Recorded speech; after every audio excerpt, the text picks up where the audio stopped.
Hello বন্ধুরা, তো আমি আজকে আবার অন্যদিনের মতো নতুন একটা রেসিপি নিয়ে এসেছি। আজকের রেসিপি হচ্ছে কাঁচা আমের সস।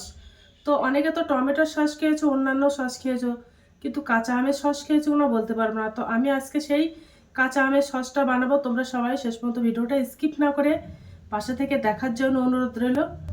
তো চলো রেসিপিটা শুরু করি।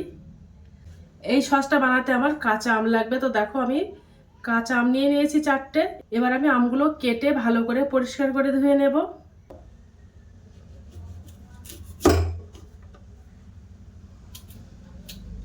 কেটে ছিলে নেব। দেখো আমি আমগুলো কেটে পরিষ্কার করে ধুয়ে নিয়েছি, আর দেখো ছোট্ট পিস পিস করে কেটে নিয়েছি। দেখো আমি একটা উনানে কড়াই দিয়ে দিয়েছি, এবার ওর মধ্যে কিছুটা জল দিয়ে দিয়েছি, দিয়ে এবার আমি আমগুলো সিদ্ধ করে নেব।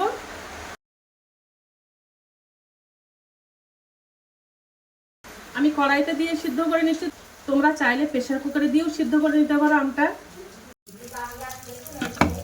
আমটা ভালো করে সিদ্ধ করে নেব। আমগুলো দেখো ভালো করে আমি সিদ্ধ করে নিয়েছি, দেখো গলে গেছে একদম।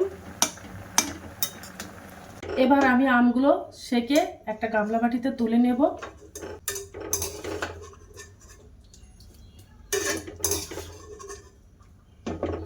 আমগুলো সব তুলে নিয়েছি। এবার আমি আমগুলো ভালো করে ঠান্ডা করে নেব। ওদিকে আমটা ঠান্ডা হতে থাক, এর মধ্যে আমি মিছরিগুলো গুঁড়ো করে নেব। এর মধ্যে আমি 400 গ্রাম মিছরি নিয়ে নিয়েছি। এই মিছরিগুলো আমি সব গুঁড়ো করে নেব মিক্সার গ্রাইন্ডারে দিয়ে।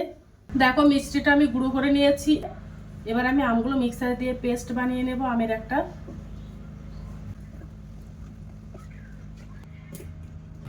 দেখো একদম মিহি করে একটা আমের পেস্ট বানিয়ে নিয়েছি।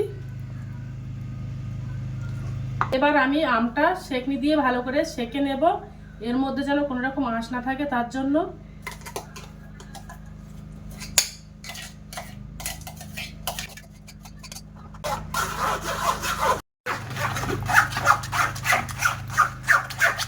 দেখো এর থেকে আমের আঁশগুলো বার হয়েছে, আর এই আমের পাল্পগুলো দেখো বার করে নিয়েছি। এবার আমি সসটা বানিয়ে নেব। তো উনানে দেখো একটা কড়াই দিয়ে দিয়েছি। এবার যে আমের পাল্পটা ছিল ওই আমের পাল্পটা দিয়ে দেব। এবার আমি ওর মধ্যে গুঁড়ো করা মিশ্রিটা দিয়ে দেব।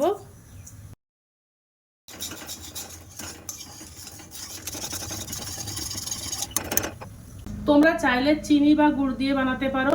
চিনি আর গুড় দিয়ে বানালে টেস্টটা একটু অন্যরকম হবে, কালারটাও কিন্তু অন্যরকম হবে।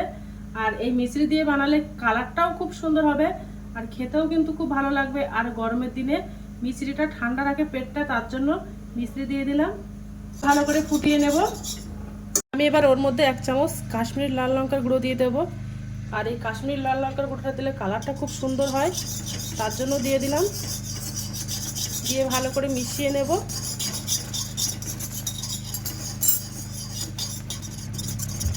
আর দেবো সামান্য একটু হলুদ গুঁড়ো, দিয়ে ভালো করে মিশিয়ে নেব। আমি ওর মধ্যে আর 1 চামচ কাশ্মীরি লাল লঙ্কার গুঁড়ো দিয়ে দিয়েছি। দিয়ে দেখো কালারটা কত সুন্দর হয়েছে। তোমরা এইভাবে দেবে, কালারটাও কিন্তু দুর্দান্ত আসবে। দিয়ে ভালো করে ফুটিয়ে নেব।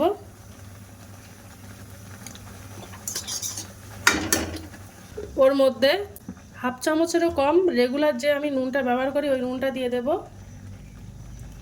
আর দেবো 1/2 চামচেরও কম বিট নুন। দিয়ে ভালো করে মিশিয়ে নেব। আর ওর মধ্যে আমি 1/2 চামচ গোলমরিচ গুঁড়ো দিয়ে দিয়েছি, একটু বেশ টেস্টটা ভালো আসার জন্য। ওর মধ্যে এবার আমি 2 চামচ ভিনিগার দিয়ে দেব। আর এই ভিনিগারটা দিলে এই সসটা অনেক দিন তোমরা সংরক্ষণ করে রেখে দিতে পারবে। দিয়ে বেশ ভালো করে মিশিয়ে নেব। মিশিয়ে একটু জাল করে নেব ভালো করে। সসটা বানানো হয়ে গেছে, কত সুন্দর একটা কালার হয়েছে। আর আস্তে আস্তে ঠান্ডা হয়ে গেলে আরও জমে যাবে। একটা কাচের বয়ম নিয়ে নিয়েছি, কাচের বয়মে ভরে নেব সসগুলো। দেখো সসটা আমি বয়মে ভরে নিয়েছি।